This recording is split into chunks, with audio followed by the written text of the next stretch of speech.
దేవి గారు ఇక్కడ ఇంకో విషయం ఏంటంటే, బేసిక్‌గా మీరు ఇంతకుముందు చర్చించినట్టు ఈ కుల దురహంకార హత్యలు జరిగిన, లేదు క్యాస్ట్ డిస్క్రిమినేషన్ సంబంధించి ఎస్సీ, ఎస్టీ అట్రాసిటీ కేసులు పెట్టిన సందర్భంలో గూడా చాలా వరకు ఏదో ఒక దగ్గర మభ్యపెట్టో, ప్రలోభపెట్టో, భయపెట్టో, బెదిరించో ఆ కేసుల నుంచి వెనకకి తీసుకొస్తున్నారు. అవి చాలా ఉదంతాలు చూస్తున్నాం. కానీ ఈ కేసులో 6.5 ఏండ్ల నుండి దాదాపు ఆహ్, అమృత నిలబడ్డ తీరు, ప్రణయ్ వాళ్ళ ఫ్యామిలీ నిలబడ్డ తీరు ఎట్లా చూడాలంటారు దీన్ని? వాళ్ళ చాయిస్ లేదు. హ్మ్. అంటే ఇప్పుడు అమృత నిలబడకపోతే ఆమె ప్రేమకు సంబంధించి ఆమె ద్రోహం చేసినట్టే అవుతుంది కదా! హ్మ్. రేపు ఆ పిల్లవాడు పెరిగిన తర్వాత కూడా అడుగుతాడుగా. వేర్ డు యూ స్టాండ్ అని అడుగుతాడు కదా! సో, రెండోది అసలు వాళ్ళకి సంబంధించి కనీసం ఆ మోజు తీరి ఒక జీవిత ప్రవాహంలోకి రాకముందే అతను లేకుండా పోయాడు కదా! హ్మ్. సో, ఇదంతా ఒక పెద్ద భావనాత్మకమైన విషయం. హ్మ్. ప్రణయ్ తల్లిదండ్రులు నిలబడ్డం అనేది అదేమీ నేననుకోవడం అసామాన్యమైన విషయం అనుకోవడం లేదు. హ్మ్. ప్రలోభ పెట్టినా, ఏం పెట్టినా వాళ్ళు వెనక్కి తగ్గే పరిస్థితి వాళ్ళకి చాయిస్ లేదసలు. హ్మ్. చాయిసే లేదు. దీంట్లో నిలబడటం, పోట్లాడటం తప్ప వాళ్ళకి వేరే చాయిస్ లేదు. హ్మ్.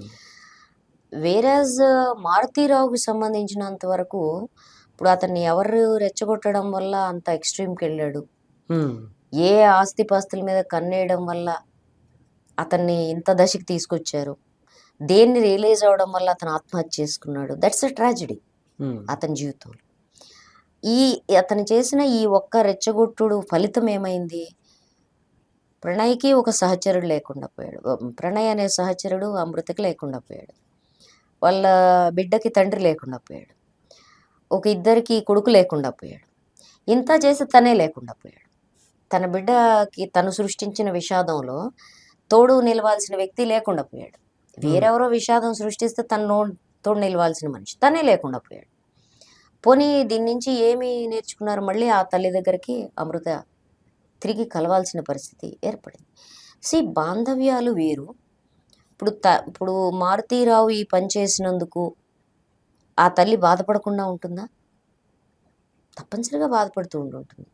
ఈయనింత చేయబట్టే గదా ఈ కాండంతా నడిచింది. ఆ ఒక్క కోపాన్నో, ఆ ఒక్క మూర్ఖత్వాన్నో వదిలేసుకొని ఉంటే, కండిషన్స్ మళ్ళీ నార్మలైజ్ అయ్యుండేయి కదా! అనుకుంటూ ఉంటుంది గదా! హ్మ్. ఇప్పుడు మనకి కొన్ని ప్రముఖమైన కేసులు చూస్తాం. ఇప్పుడు చిరంజీవి బిడ్డ కేసులో ఇలాంటి పరిస్థితి వచ్చింది. హ్మ్. అప్పుడు వాళ్ళు గూడా వ్యతిరేకించారు. ఆ అమ్మాయి వెళ్ళిపోయింది. తర్వాతేమైంది? She came back. తిరిగొచ్చింది.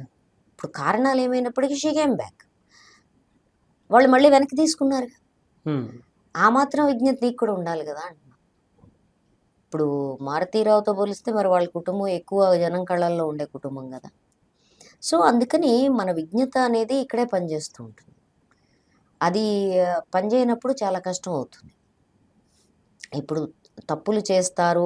వాళ్ళు రియలైజ్ అవుతారు. రియలైజ్ అయిన తర్వాత కుటుంబాలకు తిరిగొస్తారు. రావచ్చు, రాకపోవచ్చు. నువ్వు యాక్సెప్ట్ చేయాలంటున్నా. అది కానప్పుడు ఏమవుతుంది? ప్రలోభాలకి అంటే సాక్షులు హాస్టైల్ అవ్వడం.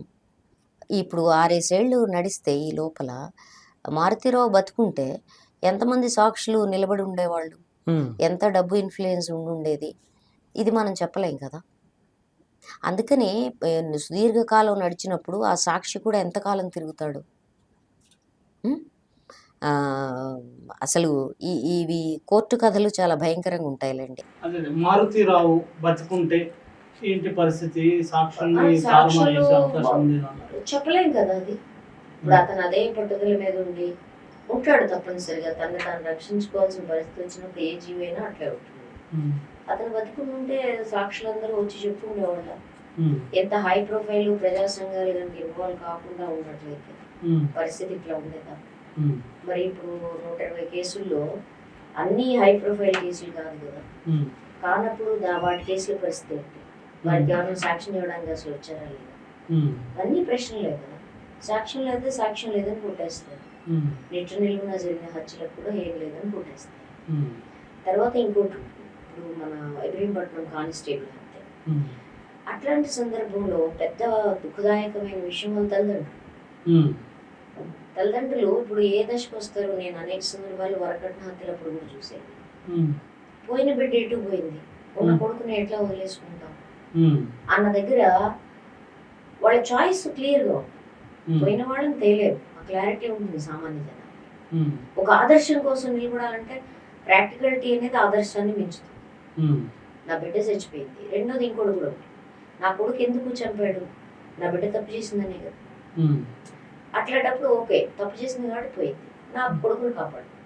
ఈ కాపాడుకునే క్రమంలో అక్కడ సాక్షులు ఎవరైతే ఉంటారో వాళ్ళు ప్రధానంగా ఎవరు ఉంటారు, మన కుటుంబ సభ్యులు మనకు తెలుసు. తెలుసు. వాళ్ళని వీళ్ళు కన్విన్స్ చేసుకోవడం తప్పేం కదా, వాళ్ళకు కూడా జాలి వస్తుంది. మ్మ్. అవును కదా, బిడ్డ మీద బిడ్డ ఎవరి కోసం చేసాడు, కులం కోసం చేసాడు. ఈ మ్మ్. కులానికి సంబంధించిన గౌరవం అనేది, ఒక ప్రైడ్ అనేది మనందరికీ బాగా పట్టించారు కదా మ్మ్. జనాలకి. కాబట్టి అవన్నీ పనిచేస్తాయి. మెయిన్ సాక్షులందరూ వ్యతిరేకులుగా హాస్టైల్గా మారడంలో అనేక సందర్భాల్లో ఈ ఫ్యాక్టర్స్ పనిచేస్తాయి. మ్మ్. కాబట్టి అన్నిట్లో పడతాయా ఈ స్థాయిలో కేసులు అంటే చెప్పలేము. మ్మ్. అసలు ఇంత లాంగ్ డిలే అవ్వడమే, ఒక సాక్షి అనేవాడు, ఒక సాక్ష్యాధారం అనేది, సాక్షి ఒక్కడే కాదు, నువ్వు సేకరించిన సాక్ష్యాధారాలు కూడా కనబడకుండా పోతాయి. మ్మ్. అందుకనే సుప్రీంకోర్టు రీఇన్వెస్టిగేషన్కి బన్వరీదేవి కేసులో ఆర్డర్ ఇచ్చినా ఏం జరగలేదు, మ్మ్. Nothing happen. కాబట్టి మనం అన్ని సందర్భాల్లో ఇంకోటి కూడా ఉంది, అక్కడ ఆ టైంలో ఇన్వెస్టిగేషన్ ఆఫీసర్ ఎవరైతే మ్మ్. నేను చూసింది, ఎఫ్ఐఆర్ పెట్టిన వాళ్ళు, ఇన్వెస్టిగేషన్ ఆఫీసర్ ఎవరైతే ఉన్నారో వాళ్ళు కరెక్ట్ లేకపోతే కేసులు లేవు. మ్మ్. అప్పుడు దుఃఖంలోనో కోపంలోనో ఉన్నప్పుడు తల్లిదండ్రులనే కాదు, వాళ్ళు అసలు అన్కంట్రోలబుల్ భావోద్వేగాల్లో ఉంటారు, దుఃఖంలో ఉంటారు, వాళ్ళు అసలు పట్టించుకోరు, ఎఫ్ఐఆర్ పెట్టారా లేదా దగ్గర ఉంటారు. మ్మ్. ప్రజా సంఘాలు కూడా ఈ టెక్నికాలిటీ అనేది వాళ్ళకు కూడా తక్కువ తెలుస్తుంది. ఏ ఏ సెక్షన్ల కింద పెట్టారు, మ్మ్. ఆ సెక్షన్లకు సంబంధించిన సాక్ష్యాధారాలు ఉన్నాయా, నిజంగా ఆ సెక్షన్ల కింద ఈ కేసు కేసు వస్తుంది, వస్తుందా రాదా? ఇది చాలా కీలకం. ఎందుకంటే ఈ సెక్షన్ కింద రాదు అని కొట్టేసిన కేసులు నాకు చాలా తెలుసు. మ్మ్. అంటే అక్కడ ఉండే ఇన్వెస్టిగేటర్ లేకపోతే ఫైల్ చేసే ఆఫీసరు కావాలను డెలిబరేట్గా వెళ్ళేటి పనులు చేసినప్పుడు మ్మ్. అసలు మీకు మొత్తం పునాదులు కేసు లేచిపోయే అవకాశం ఉంది. మ్మ్. కాబట్టి చాలా ఫ్యాక్టర్స్ ఒక కేసు నిలబడటంలో పనిచేస్తాయి. ఇది ఒక సంచలనం సృష్టించిన కేసు కాబట్టి ప్రజా సంఘాలు కానీ లేకపోతే సమాజం కానీ విపరీతమైన సానుభూతి ఆ యువజంట మీద చూపించింది. కాబట్టి అవుట్రేట్గా ఒక సినిమాలో వెళ్ళిన మాదిరిగా డబ్బున్న తండ్రి సుపారీ ఇచ్చి చంపించాడు. కాబట్టి దీని నుంచి తప్పించుకోలేని పరిస్థితి పోలీస్ వ్యవస్థకి, జ్యుడిషియరీకి ఏర్పడింది. కాబట్టి ఈ శిక్ష పడిందని I'm sorry to say this. అట్లా కాని పరిస్థితుల్లో ఇంత యాప్ట్గా శిక్షలు, యాప్ట్గా అంటే టైం గురించి అవట్లేదు, కనీస పక్షంగా ఈ రకమైన శిక్షలు పడతాయని ఆశించడం కొంచెం అత్యాశ అవుతుంది.